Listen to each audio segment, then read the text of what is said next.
In a flashback, we are reminded about Peter Grill's romantic adventures with Lovelia, even though she has no idea how to make a baby in real life. Then we are also reminded that Peter commands a harem of beautiful women who like to play with him whenever they want. In the present day, it seems as if the goblin invasion has finally begun, and the king alerts his subjects about it. As he tries to explain his countermeasure, Peter, Lovelia, and the harem try to come up with their own plan to tackle the thirsty goblins. They get into action, and then a narration tells us that female goblins experience periods of heat where they become uncontrollable. A massive army of goblins attacks some innocent villagers, but Peter comes to their rescue and takes them down. Meanwhile, the girls also fight their enemies, and the orc sisters whip up a tornado to gain the advantage. Even Vegan is able to use her forbidden magic to help them out. But Piglet loses her sanity and becomes a bit too savage with her attacks. Peter tries to calm her down, and then Spartacus tries to show off his own powers. Unfortunately for him, the goblins find him very attractive, and he's violated without even putting up a fight. While Peter watches the traumatic sight, the goblins keep piling up, and Lovelia tries to control the situation, but she is apprehended by a goblin warrior named Goboko. The next day, Peter and the team round out the monsters and try to figure a way to kill them. However, the girls want to be rewarded for helping out their lover boy, so they sneak him into a cabin. Peter and this elephant refuse to give in, as there is a time and place for such things. However, he eventually satisfies his mistresses. Meanwhile, Lovelia and her Lilybird squad are defeated and taken as prisoners. This news reaches Peter, so he stops what he's doing to the girls and runs away to save his princess. Here, he meets the unholy Trinity squad commanded by Goboko herself. They reveal that they have Lovelia as their prisoner, and this makes Peter helpless. He offers himself as a slave, even though Lovelia wants him to fight her captors. Now, the couple is made to watch some steamy action, and it makes Lovelia uncomfortable. Peter tries to calm her down, but then he is taken to meet the Queen Goblin. For a moment, Peter is happy because he imagines the queen to be a beautiful woman, like how things ended up with Piglet. However, she turns out to be an ugly monster, so our hero begs her to spare him as he already has a fiancée. The harem learns about what happened to their gigolo boy and cannot believe that he was taken to the queen, as if he was a bimbo at a bar. Lisa and Vegan are shocked that the strongest man in the world gave himself up so easily. But then, Tim tells them that Peter has been captured because of his little Peter, so he won't be killed.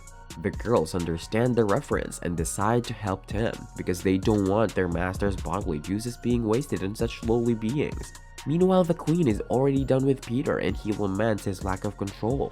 However, he also seems to have enjoyed the queen's irresistible technique, so he doesn't know what is right anymore.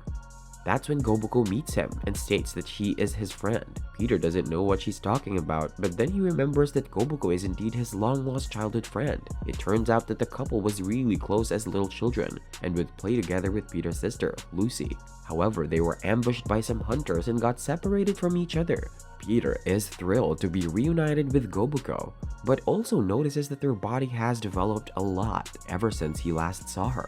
The duo decides to go look for Lovelia, while the harem infiltrates the goblin cave. There is a bit of a problem, because the queen has released her pheromones into the air. This does all kinds of things to Goboko, and she wants to ravage Peter as soon as possible.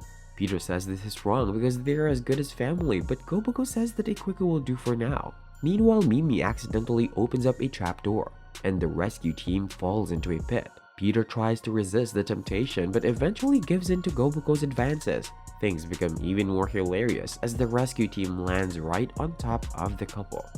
As expected, Lisa and the others are disappointed that their master is betting someone as low as a goblin, but Tim alerts everyone of an incoming presence. Luckily, it turns out to be Kenji, who is a renowned goblin hunter. He seems to be in control of the goblins around him, and the team wants to know the secret of his success. Kenji keeps talking about giving the goblins what they want, but he is knocked down before he can spill the beans. An army attacks the squad, so Tim and the girls decide to hold them off while Peter and Goboko rush towards Lovelia. Our hero tries to free his princess, but then their queen shows up and berates Goboko for betraying her. The monster unleashes some more soldiers upon Goboko, and she is shocked to see that her family doesn't value her anymore. However, Peter steps in and takes everyone down with a single blow. He promises to protect Goboko forever, and this triggers some of her memories back to when they were children. We see Peter trying his best to protect Goboko from some goons, but it's of no use because he doesn't have any strength right now. Goboko is taken away right in front of his eyes, and it makes him beg for her protection. It turns out that this was the event that motivated Peter to become an undefeatable champion. And then we're back to the present, where a fierce encounter gets underway. Goboko faces off against her rival, and things get tricky, but Peter saves her once more. The queen has had enough of this nonsense, so she merges with all her other goblins and attacks our heroes. Peter doesn't want to see the ugly monster again, so he runs away with Lovelia and Goboko. Luckily, the Harem and Tim bring forward an army that is able to defeat all the goblins in an intense sequence. The queen has been captured, and then we see a mysterious blonde girl walking through town. Later, Tim tells Peter that the king wishes to kill every female goblin prisoner, so our hero rushes to stop the massacre. Peter wants to unite humans and goblins once and for all, so he tries to think back to what Kenji told him. Peter finally realizes that the only way to stop the goblins is to satisfy their thirst, so he quickly stops an execution and shows the way by treating one of the slaves. The audience is in shock to see how Peter was able to calm him down, and then he reveals that the goblins crave the human male custard. Tim quickly sees a solution and says that every man should administer the solution through oral stimulation. The suggestion is a little controversial, but it still happens to work. With this issue resolved, the goblins retreat, but also reject Goboko, as she is still a traitor to them.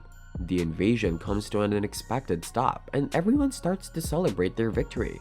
Lovelia wants to get some sleep, so she calls it an early night and goes back to her palace. Now Peter feels confident in his abilities and believes that he can finally resist his harem, as he truly loves his princess.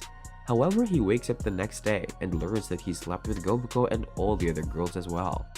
Peter curses himself for having no self-control, and then we learn that the mysterious blonde girl is in fact his younger sister Lucy. Goboko also wants to have Peter's babies, and Harem wishes to go for round 2. But then our hero receives a letter from Lucy and decides to check it out. He is upset to learn that she is coming to his town and cries out loud because he believes her to be no less than the devil. Peter doesn't want to meet Lucy, so he tries to run away as his relationship with her is complicated. Things get worse when Lucy arrives earlier than expected and starts knocking on Peter's door. He panics upon seeing her face and tries to figure a way to keep his harem a secret. The girls are confused by this, but Peter asks them to hide, otherwise Lucy might just kill them all. He finally opens the door and lets Lucy inside after the girls run away. Lucy shows off the skull of an eternal force ancient dragon that she recently slayed, and Peter acts very sweet in front of her. Lucy is excited for Peter's upcoming marriage with Lovelia but doesn't know about his playboy nature, so he gets nervous when she goes to his cupboard. Peter stops her and avoids a scary confrontation after she jokes about him hiding an affair. It turns out that Lucy hates her father due to his adulterous nature, and reveals that she finally made him pay for his indiscretion in a very dark manner.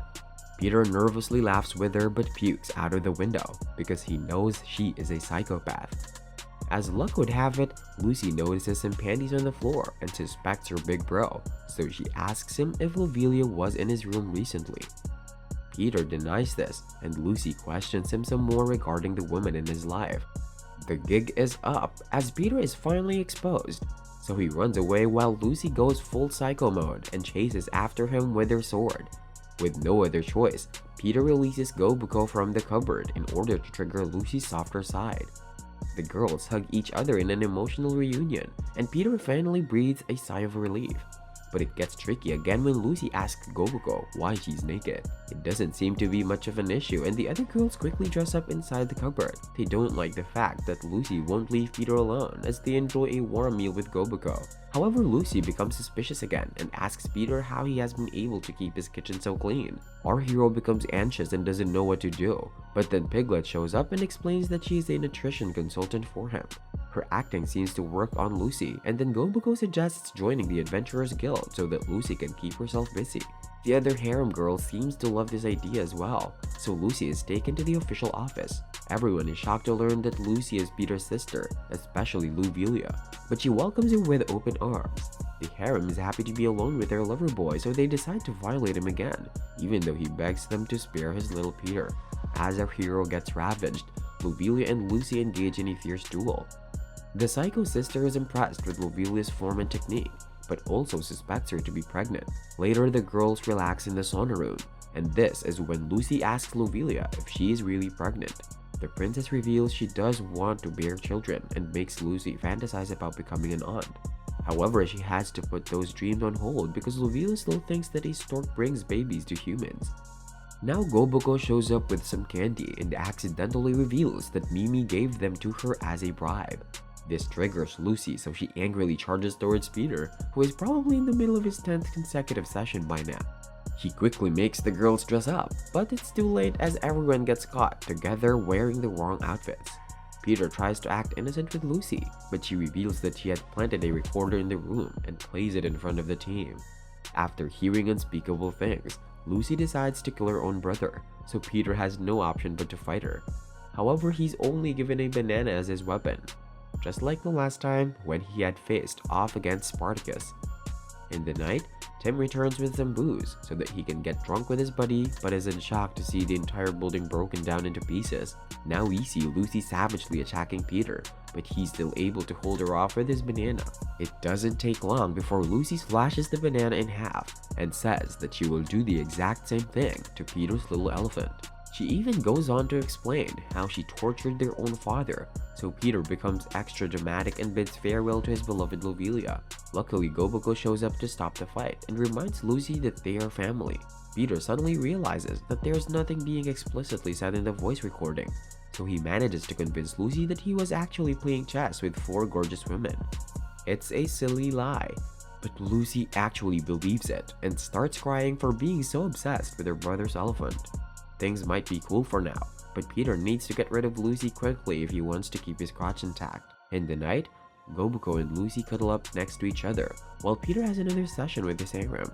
However, Mimi and the others are shocked to see that Peter's little toy isn't working anymore, so they begin to panic. Our hero reasons that he has been traumatized by Lucy, who had wanted to chop off his banana. Vegan tries a spell to reawaken Peter's manhood, but it's of no use, as her magic bounces off its target. There's a brief moment of panic as Lucy enters the room, but luckily she's just sleepwalking, so everyone breathes a sigh of relief.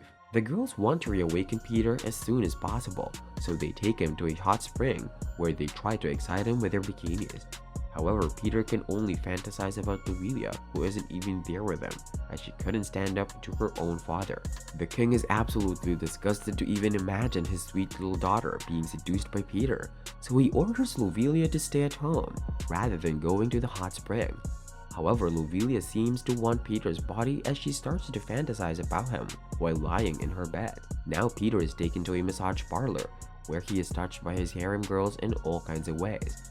Despite the added seduction, Peter still can't awaken his elephant, so the girls try some unorthodox toys. However, this also seemed to be a bust, so our hero walks away feeling ashamed that he can't satisfy his mistresses anymore. Later, Peter runs into Vegan in a hot bath, but they are knocked out by a mysterious smell. After waking up, Peter finds himself in Vegan's elfland and is shocked to be greeted by his sister Fultalia, who is also a beautiful woman. And that's the end of part 1 for season 2. Like, share, and subscribe to show some love, and check out season 1 if you haven't already. Okay, see you later.